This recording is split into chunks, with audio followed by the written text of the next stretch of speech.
Добрый день, дорогие друзья! С вами ваш семейный психолог Кулешова Ольга.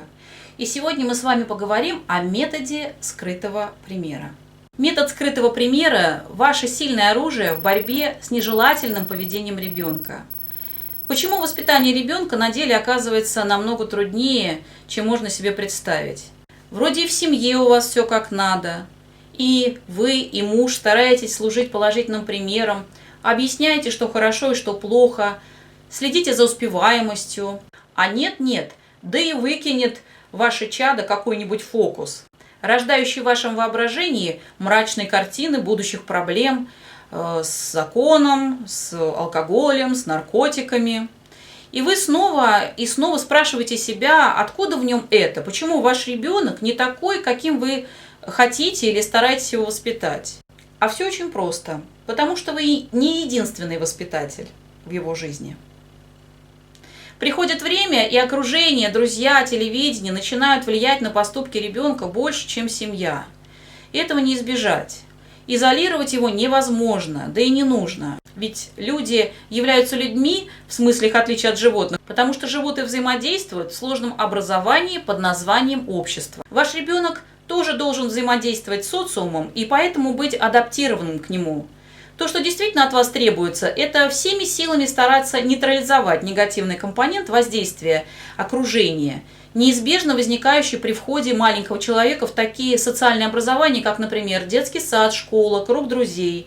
А больше всего, наверное, при входе в мир телевидения, явно предназначенный для достижения совершенно других целей, чем воспитание в детях общепризнанных человеческих достоинств.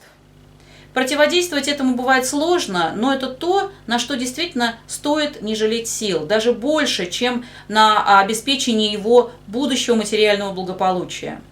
И поверьте, если вам удастся вырастить образованного, умного, ответственного человека, он сам сможет обеспечить себе и своей семье достаток в будущем. Есть ли способы? Есть. Психологи не зря едят свой хлеб. Методы воспитания, описанные в многочисленных книгах по психологии, работают, если научиться ими пользоваться. Одним из них является метод, который я бы назвала методом скрытого примера. И он может использоваться для предупреждения нежелательного поведения ребенка. Мать и отец, несмотря на наличие многих конкурентов вне семьи, являются для ребенка наибольшим авторитетом. Не говоря, конечно, об очень сложных ситуациях, когда конфликт между детьми и родителями забирает у последних это преимущество. Если вы узнали, что ваш ребенок сделал что-то, что выходит за рамки ваших представлений о достойном поведении, не спешите его наказывать.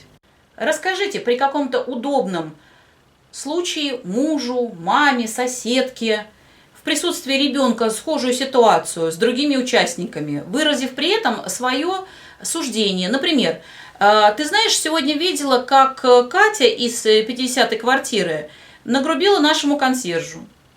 Странно, мне она казалась хорошей, воспитанной девочкой. Этого достаточно.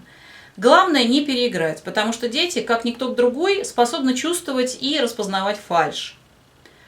Вставьте свое замечание непринужденно, не останавливайтесь на рассказе надолго. Не нужно лишних подробностей, лишних эмоций. Эмоций должно быть ровно столько, чтобы ребенок смог четко установить ваше отношение к поступку, но не так много, чтобы он чувствовал себя виноватым до конца своей жизни.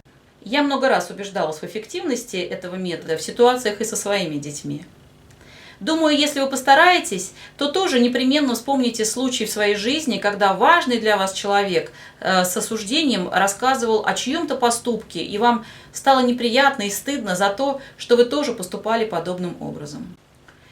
Этот же метод может быть использован и для профилактики.